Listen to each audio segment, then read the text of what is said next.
आज मैं class 10th से रिलेटेड जो फिजिक्स का चैप्टर है विद्युत धारा में सिर्फ आज मैं आवेश के बारे में आपको जानकारी दूंगा। आवेश को अंग्रेजी में चार्ज कहते हैं। तो आवेश को जानने से पहले हम किसी भी मैटर के बारे में जानते हैं। किसी भी मैटर में जितने प्रोटॉन होते हैं ना उतने ही इलेक्ट्रॉन होते हैं। जितने प्रोटॉन होते हैं उतने ही इलेक्ट्रॉन होते हैं, यानी नंबर ऑफ प्रोटॉन्स जो है नंबर ऑफ इलेक्ट्रॉन्स के बराबर होता है। तो जब हम दो ऑब्जेक्ट को आपस में रगड़ते हैं तो इनमें इलेक्ट्रॉन का आदान प्रदान होता है। तो जो पदार्थ इलेक्ट्रॉन को ग्रहण करता है उस पर ऋण आवेश और जो इलेक्ट्रॉन को देता है धन आवेश उत्पन्न हो जाता है। तो हम कह सकते हैं कि आवेश जो है किसी पदार्थ का आंतरिक गुण है। आवेश पदार्थ का आंतरिक गुण है। जब हम किसी पदार्थ को रगड़ते हैं तो जो पदार्थ इलेक्ट्रॉन को ग्रहण करता है उस पर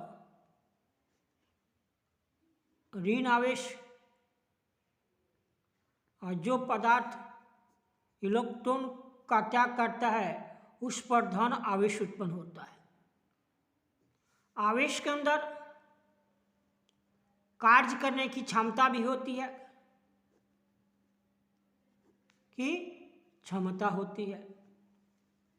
जब हम कंघी से अपने बावड़ी को केस को संवारते हैं तो कंघी पर आवेश आ जाता है जो कागज के छोटे छोटे टुकड़े को अपनी ओर आकर्षित करता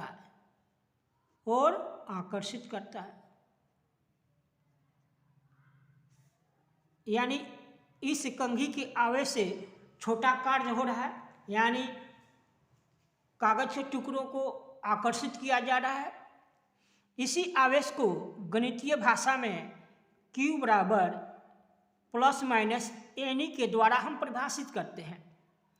अगर Q बराबर एनी भी लिख सकते हैं, जहाँ n जो है नंबर ऑफ इलेक्ट्रॉन होगा या नंबर ऑफ प्रोटॉन होगा, क्योंकि हम जानते हैं कि इलेक्ट्रॉन प्रोटॉन पर आवेश का मैग्नीट्यूड जो है 1.6 इंटू 10⁻⁹ कूलम होता है। अब आपके दिमाग में यह बात गूंज रहा होगा कि कूलम क्या है। तो आवेश जो है, आवेश का एसआई मात्रक जो है कूलम्ब है। यह कूलम्ब जो है कि वैज्ञानिक के नाम पर इस आवेश का एसआई मात्रक कूलम्ब कर दिया गया है। तो किसी पदार्थ से अगर 5 इलेक्ट्रॉन हट जाते हैं तो उस पर कितने ऋण आवेश उत्पन्न हो जाएंगे। तो Q बराबर एन, तो n का मान 5 हो गया, 1.6 इंटू 10⁻⁹ कूलम 185 यानी 8.0 इंटू 10⁻⁻⁹ कूलम ऋण आवेश होगा, क्योंकि वह पदार्थ जो है इलेक्ट्रॉन को ग्रहण कर रहा है। यदि कोई पदार्थ जो है 5 इलेक्ट्रॉन का त्याग करता है तो उस पर कितना धन आवेश उत्पन्न होगा। तो यहाँ भी उसके लिए Q बराबर 5 इंटू 1.6 इंटू 10⁻⁹ कूलम कर देंगे, जो 8.0 इंटू 10⁻⁻⁹ कूलम धन आवेश हो जाएगा। अब इसी आवेश के संदर्भ में हम मान लीजिए कि हम परमाणु की बात कर रहे हैं। तो परमाणु के नाभिक में जो है प्रोटॉन होते हैं और यहाँ न्यूट्रॉन होता है। इलेक्ट्रॉन जो है अपनी निश्चित कक्षाओं में नाभिक के चारों तरफ चक्कर लगाता है और इसमें नंबर ऑफ प्रोटॉन का मान जो होगा नंबर ऑफ इलेक्ट्रॉन के मान के बराबर होता है। तो जब नंबर ऑफ प्रोटॉन्स और नंबर ऑफ इलेक्ट्रॉन्स आपस में बराबर होते हैं तो परमाणु जो है उस स्थिति में परमाणु विद्युत उदासीन होते हैं परमाणु विद्युत उदासीन होते हैं। क्योंकि नंबर ऑफ प्रोटॉन बराबर नंबर ऑफ इलेक्ट्रॉन होता है, और यहीं जब परमाणु इलेक्ट्रॉन का आदान प्रदान करते हैं तो यहाँ जो है आवेश उत्पन्न हो जाता है। कहा जाता है कि आवेश को न उत्पन्न कर सकते हैं और न आवेश का विनाश कर सकते हैं। इसे आवेश का संरक्षण का